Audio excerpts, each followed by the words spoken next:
Hey, welcome back to our channel. In this video, I want to show you how to remove all followers on X.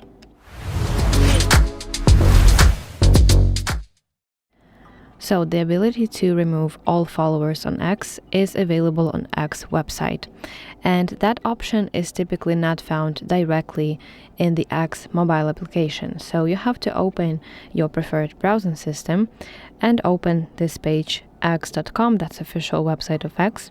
Then of course you want to sign into your X account, and now you want to tap your profile picture in the top left corner of your screen and access your profile.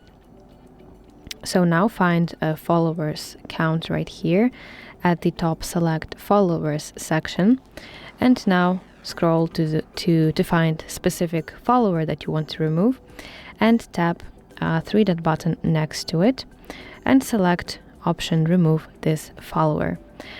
And after that you have to confirm this action and your follower will be removed. This user will not be notified, and they will have to follow you once again if they want to see your public posts.